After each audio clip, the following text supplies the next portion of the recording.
Hello everyone! How are you all doing today? Welcome back to my channel. Here's your daily news report and fourth stimulus check update. The first wave of monthly payments are rolling out.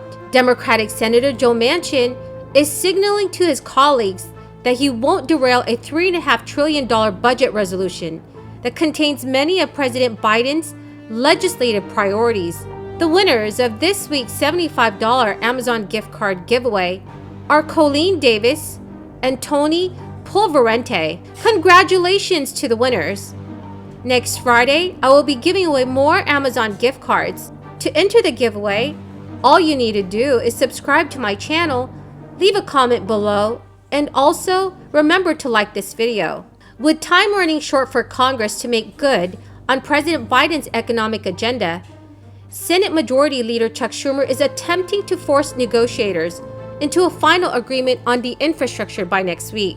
Chuck Schumer said that he wanted a crucial procedural vote on the major bipartisan infrastructure deal by Wednesday, but it's not clear there will be a bill to vote on by then, irking some Republicans who said they wouldn't support moving forward without a finished product. The 10 senators running point on the proposal met with key White House officials and left for the week without completing the bill, saying they would work remotely to try and come to an agreement before the Wednesday deadline set by the New York Democrat. A close ally of Joe Biden is Democratic Senator Chris of Delaware, and he said it will be a very busy weekend. According to one Democrat close to the process, Chuck Schumer is seeking to play hardball and pressure senators to finish writing the legislation in order to stick to his goal of passing it this month. Right now, Senate Democrats are very anxious to finish the infrastructure bill, which calls for $579 billion to build roads, bridges, and public transit, and formally begin the $3.5 trillion party line bill before a scheduled month-long August recess. We've got the bipartisan deal, which is way too small. And by the way, we do not need a bipartisan deal in order to pass this bill. I think it's great that Republicans are, wanting to join some Democrats. That's wonderful, but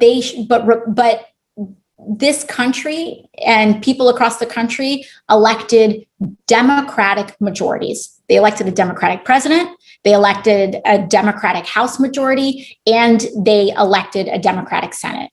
And so what that means is that Republicans are not in charge of dictating what policies we pass and what policies we don't pass.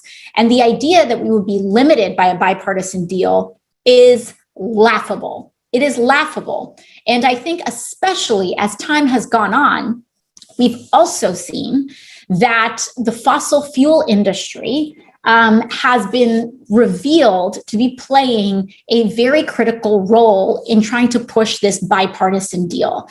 There was ExxonMobil lobbyists that were kind of caught on tape admitting that they have been essentially having Democratic and Republican senators essentially on speed dial and talking to them weekly as they try to contour the shapes of the bipartisan deal. And we are starting to see some of that echoed in public statements. You have ExxonMobil saying, we have someone like Joe Manchin on speed dial, and we talk to him every week. And ExxonMobil lobbyists are huddling with, they named 11 senators, Democratic and Republican, that they huddle with.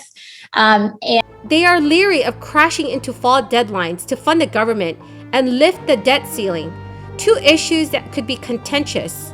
A crucial centrist vote in the Democratic caucus is signaling his colleagues that he won't derail a $3.5 trillion budget resolution that contains many of President Biden's legislative priorities.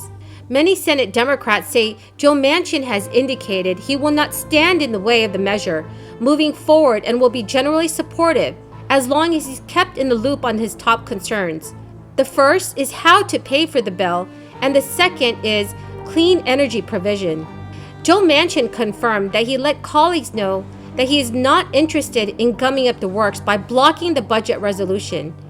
which is a move that would stall efforts to start piecing together a bill that is expected to cost $3.5 trillion and pass with a simple majority vote later this year. Senator Manchin stated, "I want to proceed," adding that he wants to be part of the negotiations on a reconciliation bill that would be set up by successful passage of a joint budget resolution. The budget resolution that Senate Majority Leader Chuck Schumer plans to bring to the floor later this summer would broadly set the outlines of a reconciliation bill containing elements of President Biden's infrastructure agenda that do not have any Republican support.